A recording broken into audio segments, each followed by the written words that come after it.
What would you do if you discovered that the wounded stranger you just saved from a burning wreckage wasn't a soldier at all, but the most powerful woman in the known galaxy? Marcus Kane had asked himself that question 1,000 times since that night, and even now, standing in the throne room of the Lysandrian Empire with a billion stars watching through crystalline windows, he still didn't have a proper answer. But let me take you back to the beginning, to a forgotten repair station on the edge of civilized space, where a lonely engineer's life was about to change forever. Marcus had been running for 3 years, though he never called it that. He called it finding peace or starting fresh, but deep down he knew the truth. After the accident on Kepler Station that cost 17 lives and his entire reputation, he had fled to the most remote assignment he could find. Outpost 17 was barely a dot on any official map, a small maintenance hub that serviced the occasional mining vessel or lost freighter that wandered too far from the main shipping lanes. It was quiet,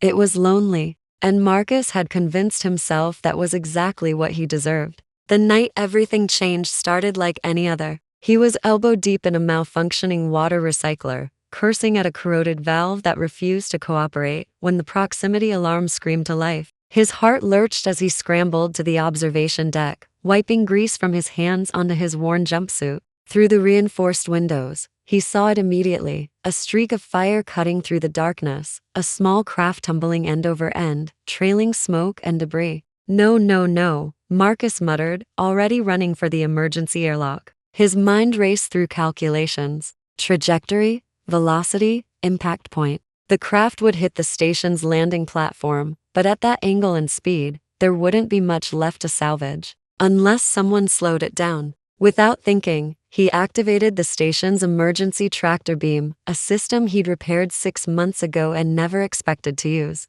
The ancient machinery groaned in protest, but the beam caught the tumbling vessel, wrestling it into a controlled descent. Marcus was sprinting across the platform before the wreckage had even stopped smoking. The craft was military in design, sleek and angular, though it bore no markings he recognized. Strange symbols were etched into its hull, flowing patterns that seemed to shimmer even through the scorch marks. He found the emergency release for the cockpit hatch and wrenched it open, fully expecting to find a corpse. Instead, he found her. She was alive, barely. Blood-matted silver hair that seemed to glow faintly even in the dim emergency lighting. Her skin was pale, almost luminescent, and her features were strikingly beautiful in a way that seemed almost impossible. Like someone had taken the most delicate aspects of human beauty and refined them into something otherworldly. But it was her ears that made Marcus's breath catch. They were pointed, swept back elegantly, like the edge of a leaf, marking her as definitively non-human.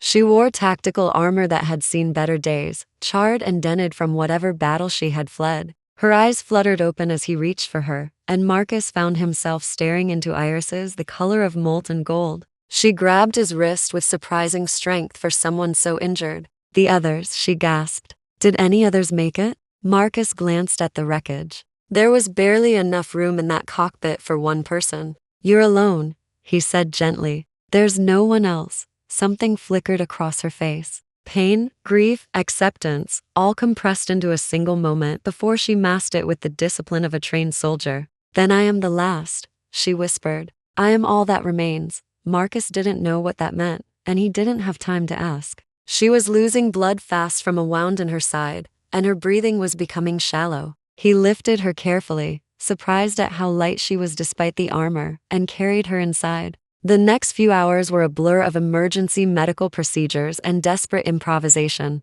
Marcus was no doctor, but every deep space engineer learned basic field medicine. The wound was from an energy weapon of some kind, cauterized around the edges, but still bleeding internally. He worked through the night, cleaning and sealing, monitoring her vitals on equipment that was older than he was. When dawn's simulation finally brightened the station's lights, she was stable. Exhausted, he collapsed into a chair beside the makeshift medical bay, watching the gentle rise and fall of her chest. She looked peaceful in sleep, younger somehow, the hard edges of her features softened. In her hand, she clutched a small crystalline pendant that pulsed with a faint inner light, like a tiny captive star. Who are you? Marcus murmured to no one. She woke 3 days later, and the first thing she did was reach for a weapon that wasn't there. Marcus raised his hands in a gesture of peace, staying carefully out of arm's reach. Easy, he said. You're safe. You're on Outpost 17. I'm Marcus. I'm the one who pulled you out of that wreckage. She studied him with those golden eyes, calculating, assessing. Whatever she saw must have satisfied her, because the tension gradually left her shoulders. I am called Vera, she said finally. I am a warrior of the Lysandrian Empire, a shield bearer of the 7th Legion. She touched her side where the wound was healing, and winced. It seems I owe you my life, Marcus of Outpost 17. Just Marcus is fine, he said, with a slight smile. And you don't owe me anything. That's kind of what we do out here. Help people who need it. Vera tilted her head, studying him with an expression he couldn't read. Your people do this without expectation of compensation? Well, my people do a lot of things, Marcus admitted. Some good, some not so good. But personally, yeah, helping someone who's hurt doesn't require a payment plan. Something shifted in her expression, something almost like wonder. You are a curious creature, Marcus. Over the following weeks, Vera healed, and Marcus discovered that having company wasn't nearly as uncomfortable as he had expected. She was reserved at first, speaking little about herself or the battle she had fled, but as the days passed, she began to open up in small ways. She had a habit of touching things, running her fingers across surfaces as if reading their history through texture alone. She would stand at the observation windows for hours, staring at the stars with an expression of profound longing. And she asked questions, endless questions. She wanted to know about Earth, about human culture, about Marcus's life before the station. Most of her questions were thoughtful and probing, designed to understand not just facts but feelings. Why do humans create art? She asked one evening as Marcus repaired a faulty environmental sensor. What purpose does beauty serve when survival is already ensured? Marcus considered the question. I guess because survival isn't everything, he said finally. We don't just want to exist. We want to feel alive. Art reminds us what that means. Vera was quiet for a long moment. My people once believed the same, she said softly. Before the wars made us forget. Marcus noticed that she spoke of her people with a strange distance, as if she were describing something separate from herself. But before he could ask about it, she changed the subject. It was during her 3rd week at the station that Marcus first noticed something was wrong. He was showing Vera how to recalibrate the communications array when she froze mid-motion, her golden eyes going distant. We need to leave this room, she said quietly. Now. What? Why? But she was already moving, grabbing his arm and pulling him toward the inner corridors with strength that seemed impossible for her slight frame. They had barely reached the central hub when the communications room exploded. Marcus stumbled, ears ringing, as Vera pressed him against the wall and shielded him with her own body. Through the smoke and debris, he saw figures emerging. 3 of them, clad in black armor that seemed to drink in the light, moving with predatory grace. Stay behind me, Vera commanded, and her voice was different now, carrying an authority that hadn't been there before. She moved to intercept the intruders with a fluidity that spoke of decades of combat training. Even unarmed, even still healing, she was magnificent. She disarmed the first attacker into moves, using his own weapon to drop the second with a precision shot that Marcus's engineer brain couldn't help but admire. The third was faster though, and the fight became a brutal dance of blocks and strikes. Marcus didn't think. He grabbed a heavy wrench from his tool belt and swung it at the attacker's head just as the assassin gained the upper hand. The impact was solid, and the figure crumpled. In the sudden silence, Vera turned to face him, and Marcus saw something in her eyes he hadn't expected. Fear. Not fear of the attackers, but fear of him, of what he might now suspect. Those weren't random pirates, Marcus said slowly. That was a hit squad. Military trained, coordinated with expensive equipment. He looked at the unconscious assassins, at the smoking ruin of his communications room. You're not just a soldier, are you, Vera? She closed her eyes for a moment, and when she opened them, the mask was gone. My name is not Vera, she said quietly. It is Vera Lysandris, 3rd of my name, keeper of the celestial mandate, and empress of the Lysandrian Sovereignty. Marcus felt the world tilt beneath his feet. Empress, he repeated flatly, as in ruler of an empire. That Lysandrian Empire, the one that spans half the known galaxy. Yes, the one with a fleet of 10,000 warships and colonies on 200 worlds? That number is slightly outdated, but essentially correct. Marcus sat down heavily on a storage crate, his legs suddenly unreliable. Oh, he said. Okay, sure, because that makes perfect sense. Veyara, because he couldn't think of her as anything else now, explained everything. A coup had been brewing for years within the Lysandrian court, a faction of military commanders who believed the empire had grown soft under her rule. They wanted war, expansion, conquest of the younger species, like humanity. Veyara had stood against them, believing in diplomacy and coexistence. For that, they had tried to kill her. Her personal guard had sacrificed themselves to get her to the escape pod, and the last message she had received before the communications were jammed was that the palace had fallen. The conspirators had declared her dead and installed a puppet regent. I fled here because it was the last place they would look, she admitted. A forgotten human outpost on the edge of nowhere. I intended to hide only long enough to heal, then find a way to contact the loyalist factions who still support the true crown. She touched the crystalline pendant at her throat, and Marcus now understood what it was. The imperial seal, proof of her identity and authority. But they found me anyway, she continued. Which means there is a traitor among my remaining allies. Someone who knew where I was headed. Marcus processed this information slowly. His quiet life, his peaceful exile, had just become very complicated. What happens now? He asked. Now I must run again, Veyara said. And you must forget you ever saw me. The farther you are from this situation, the safer you will be. She began gathering supplies, moving with efficient purpose, but Marcus noticed her hands were trembling. For all her composure, she was terrified. She was alone, hunted, with an empire of enemies closing in. And she was trying to protect him by leaving. Something in Marcus's chest tightened. For 3 years, he had run from responsibility, from the weight of other people's lives depending on his choices. He had convinced himself that isolation was penance, that he didn't deserve to matter to anyone ever again. But watching Veyara prepare to face an impossible battle alone, he realized something important. Running wasn't penance. Running was just running. I'm coming with you, he heard himself say. Veyara froze. You cannot be serious.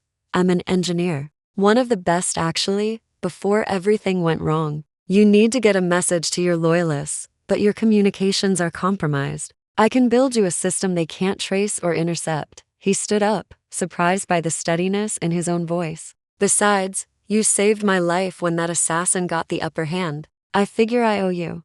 Veyara stared at him for a long moment. You understand what you're offering? The conspirators will not hesitate to kill a human who aids me. They consider your species beneath notice. Yeah, well, Marcus said, with a slight smile. I've been beneath notice for 3 years. Might as well make it count for something. They fled the station in a salvaged shuttle, narrowly avoiding a second wave of assassins who arrived just as they broke atmosphere. Marcus pushed the aging vessel to its limits, coaxing every ounce of speed from engines that had no business still functioning. Beside him, Veyara monitored long-range sensors, her face illuminated by the glow of unfamiliar displays. For someone who had just lost everything, she was remarkably composed. But Marcus was beginning to understand that composure was its own kind of armor. Over the following days, as they jumped from system to system, staying ahead of their pursuers, Marcus learned what it meant to be Lysandrian royalty. Veyara didn't just rule an empire, she carried it.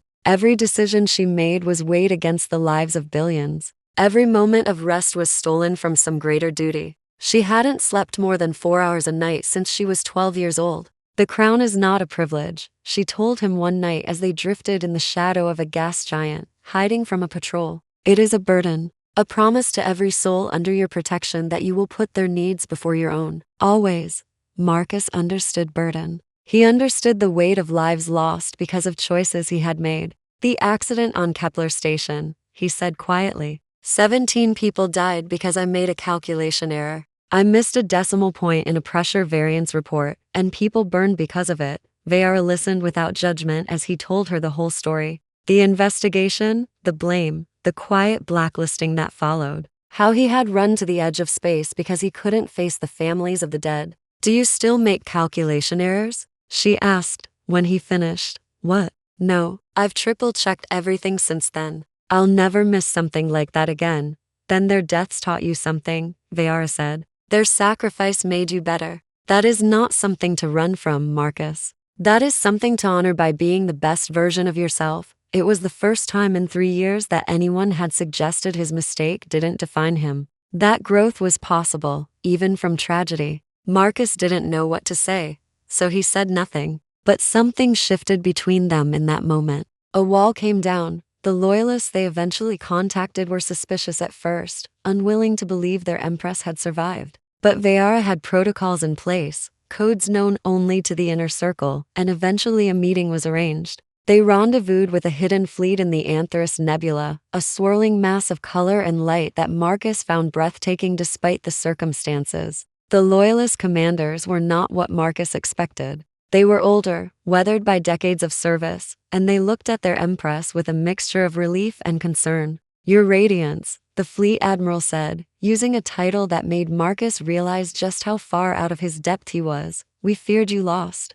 The usurpers have consolidated power quickly. They control the capital and most of the core systems, but not all, Veara said. It wasn't a question. No, the outer territories remain undeclared, waiting to see which way the wind blows. And there are rumors that the usurpers' grip is not as firm as they pretend. Many in the military remember their oaths to the true crown. Veara nodded, and Marcus watched as she transformed before his eyes. The woman who had asked him about art, who had laughed at his terrible jokes, who had touched his hand gently when he spoke of his guilt, she was still there. But layered over her now was the Empress, the celestial mandate, the voice of a civilization. "Then we give them a reason to remember," she said. "Send word to every loyalist commander. The Empress lives, and she is coming home." The planning sessions that followed were intense and often heated. Marcus found himself relegated to the sidelines, an outsider in a conflict that spanned centuries of Lysandrian history. He understood.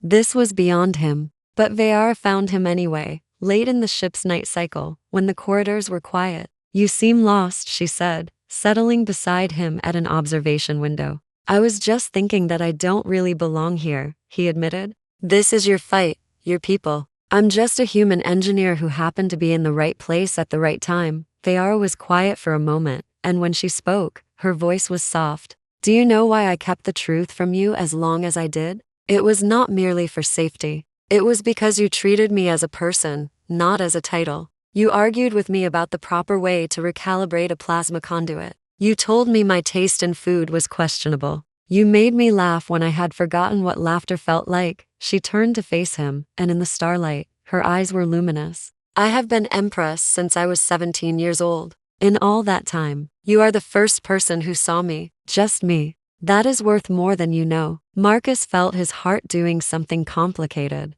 "I still think your taste in food is questionable," he said, because he didn't know how else to respond. Veara laughed, and the sound was like music. The battle for the Lysandrian throne was brief but brutal. Marcus wasn't a soldier, so he stayed on the flagship, monitoring communications and keeping the ship's systems running at peak efficiency while the fleet engaged the usurpers. But when a saboteur damaged the flagship's primary drive, threatening to strand the Empress in the middle of a war zone, Marcus didn't hesitate. He crawled through maintenance tunnels filled with smoke and sparking conduits, found the damage, and fixed it with steady hands and a calm focus that surprised even him. The repair held long enough for the flagship to reach the capital, where Veara broadcast her return to every screen in the system. The sight of their Empress, alive and defiant, shattered the usurpers' carefully constructed narrative. Within hours, most of the military had turned. Within days, it was over. Marcus watched the coronation ceremony from a balcony overlooking the Grand Hall, a human nobody in a sea of Lysandrian nobility.